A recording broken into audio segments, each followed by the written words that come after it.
Assalamualaikum warahmatullahi wabarakatuh.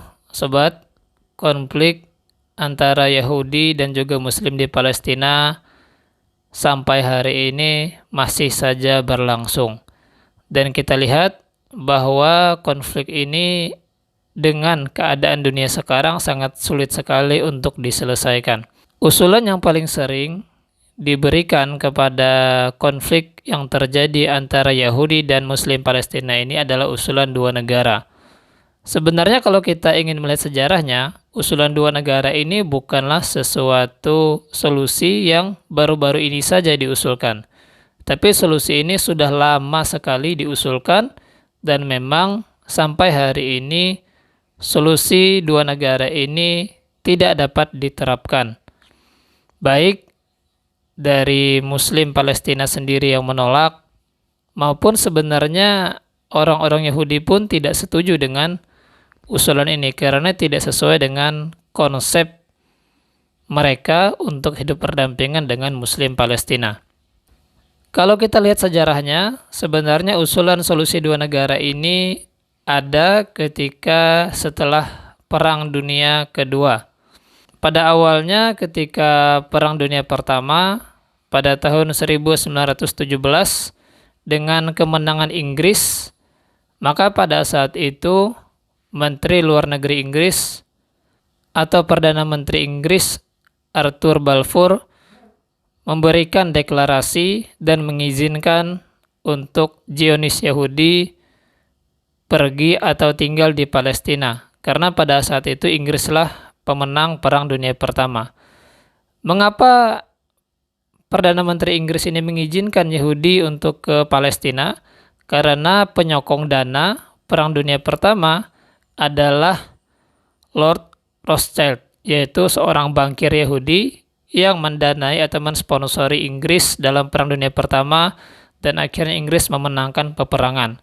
Sehingga dengan negosiasinya kepada Inggris memberikan izin kepada Yahudi untuk ke Palestina. Pada saat itu, Palestina masih menjadi negara mandatori. Artinya secara hukum Palestina ini tidak dikuasai oleh negara manapun. Tapi karena faktanya Perang Dunia Pertama itu dimenangkan Inggris, sebenarnya yang menguasai Palestina itu adalah Inggris. Oleh karena itu Inggris memberikan izin kepada Yahudi untuk pergi ke Palestina. Setelah beberapa tahun, pecahlah Perang Dunia Kedua dan berakhir pada tahun 1945. Pada Perang Dunia Kedua, yang memenangkan peperangan adalah Amerika Serikat.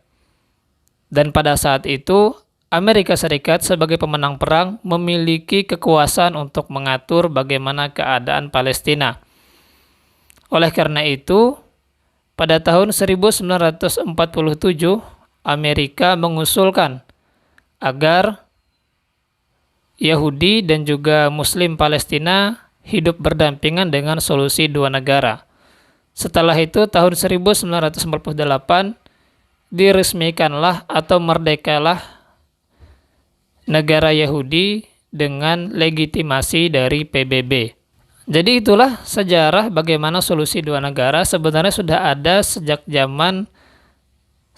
tahun 1947, 1948.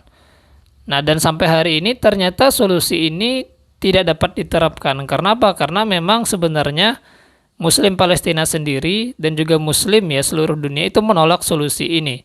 Karena solusi ini sama saja dengan mengizinkan dan membenarkan apa yang telah dilakukan oleh Zionis Yahudi kepada Muslim Palestina, yaitu pembantaian, pembunuhan, dan sebagainya. Di sisi lain, kalau kita lihat bagaimana pemikiran Yahudi sendiri, sebenarnya mereka tidak ingin hidup berdampingan dengan Muslim Palestina.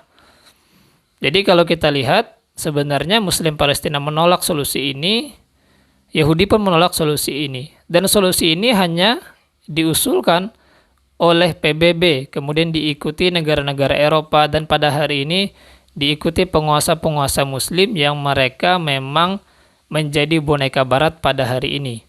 Kalau kita lihat dengan gagalnya solusi dua negara ini, lantas apa solusi yang dapat membebaskan saudara Muslim Palestina dari penjajahan yang dilakukan oleh Zionis Yahudi? Dan kita lihat sejarahnya, Ternyata Palestina ini hanya dapat dibebaskan ketika adanya institusi politik dalam Islam, yaitu adanya khilafah. Karena pada saat dulu pembebasan Palestina ini juga dilakukan oleh Khalifah Umar bin Khattab. Jadi solusinya balik lagi kepada sejarah dan juga syariat yang telah mengaturnya, yaitu adalah solusinya jihad yang dilakukan oleh negara khilafah. Baik sobat, itulah pembahasan bagaimana sebenarnya sejarah solusi dua negara ini. Ini adalah sejarah yang usang, sejarah yang tidak dapat diterima dan tidak akan menyelesaikan masalah. Jadi kembali lagi kepada solusi Islam, yaitu adanya jihad yang dilakukan oleh khilafah Islamiyah. Semoga video ini bermanfaat, dapat menambah pengetahuan kita bersama. Dan apabila video ini menarik, boleh berikan like, share, komen, dan subscribe channel ini. Wassalamualaikum warahmatullahi wabarakatuh.